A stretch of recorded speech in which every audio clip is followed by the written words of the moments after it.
Tara Lynn here with 5 Acres Honey Farm. I am not at the hives right now. I'm actually at this little pond that I wanted to share with you.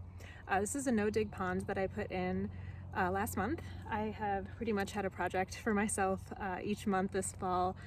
September was putting in this little raised bed right here, and October was getting this no-dig pond in. November is building a little coop for our quail, and December is putting up my high tunnel. The high tunnel might be delayed till January, so I have another potential project for December that I'll do. But for right now, this is the pond that I put in. All of these stones that are here were already here on the property, and most of the larger ones were in this kind of like gardening area space. And I know it looks pretty sad right now as far as the gardening area. We had a tremendous tree right here that we had cut down about 5 or 6 years ago, and you can see it's kind of rotting, and we didn't want to go through the expense of having it torn out. So instead I saw that there's like a very natural slope of the earth here that would be a kind of like a good little cradle or a pond area. So this is also pretty much self-contained. This pump here is not on right now because it has a panel that is 100% solar. So it has to have totally full sun on it. Like right now it's got like the sun's actually behind the trees a bit, so you can't really, it's not really powering it. But when it does power, it's on the low setting, and the low setting actually like just sprinkles right here on the edge of the pond here.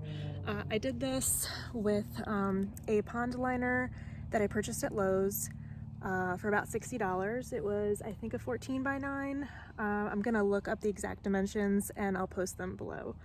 And basically all I did was make sure there were no big rocks in the area, and we didn't have anything planted here. I do recall that there are some daffodils that come up every year, so those are now not going to be coming up. And then I positioned all the large stones from the area in the border here, and I'll share some progress shots. Here's a quick look at how I prepped the site.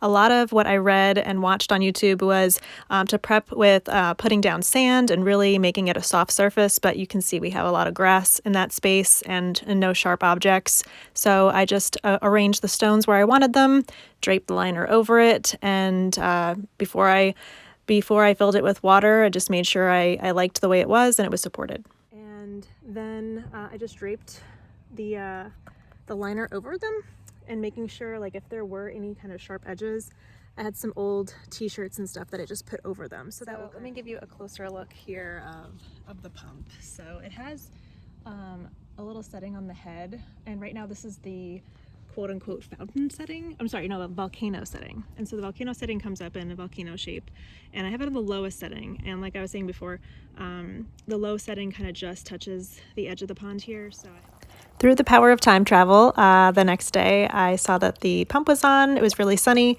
and you can see if I stand in front of the panel, it turns right off. I haven't put it on high to see how far it would go. It also has, I think it's called apple, which I didn't put on. I really wasn't interested, but it kind of goes in like a ball shape. And so the only expense was the liner, like I was saying, $60 approximately, and then the pump was about $110 or $120, and it's 100% solar powered. So the only downsides is that, and this is a downside for other people, I kind of like that it's only on when it's in full sun, because I don't think I would like the constant noise from it. And it just gets the water moving when it needs to. And then and this cord I think is 12 feet. Again, I'll verify the links. And so eventually, once this area is planted out, we're probably going to put the solar panel on some kind of a post or something, a pretty post, be decorative, something like that. So as I was getting this set up, I'll kind of show you a little bit. You can kind of see this is where there's you know, some water dripping down, which I knew was going to happen. And as I was putting this together, I was like, oh, this might be a good space to do like a second pond and then feed them into each other. But I don't know if I want to go through all that work again, but you can kind of see these are some big rocks here, and it's got, you know, pretty good space, and there's still, you know, visible liner available, you know, that you can see.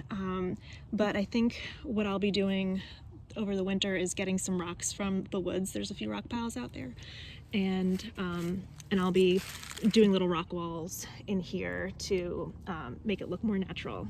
And then the other thing, so back to this little water leak here, not really a leak, but it's just an overflow.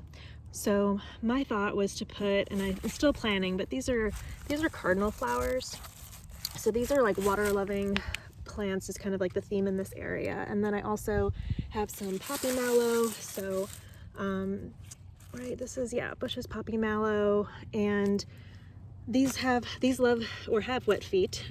So I'm gonna be putting, you know, those kinds of plants in here and for the time being, and see how they do.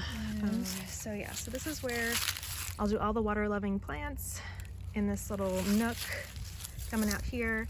And then the idea is I'm going to have some topsoil delivered, and I'm going to be putting down layers of cardboard all throughout here in this huge space. This other pretty rock. It'll look much better once there's the cardboard and the topsoil delivered, and I've got a bunch of plants in containers over there that will go in. So, oh, you can see that there's more sun hitting the panel right there, and it's starting to bubble a little.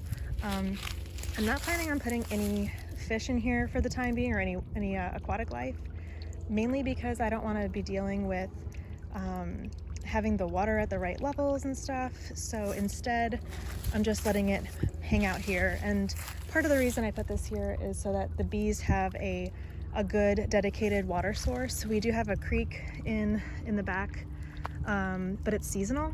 And there's also a creek about, I guess like a 1/16 of a mile up our street here. But you know, you don't really know what kind of runoff and stuff goes there. So what my beekeeping mentor had showed me, which I had done before, is have like a little kiddie pool set up. And I've got one in the backyard where at the beginning of the summer season, I'll put like a drop of lemongrass oil in it, and that kind of like trains the bees where to find it. And then they just keep coming there all season long. And so I'm gonna do something similar here, probably put like a cloth. I don't want to put essential oil into this area, but I'll probably put a cloth like on the border here and train them to come in, and I'll put like a little, either some extra rocks over there for them to climb on, or like a ramp and some other like kind of like floaty things in there so that they don't drown and stuff. But this is mainly going to be as a source for the bees. One more thing.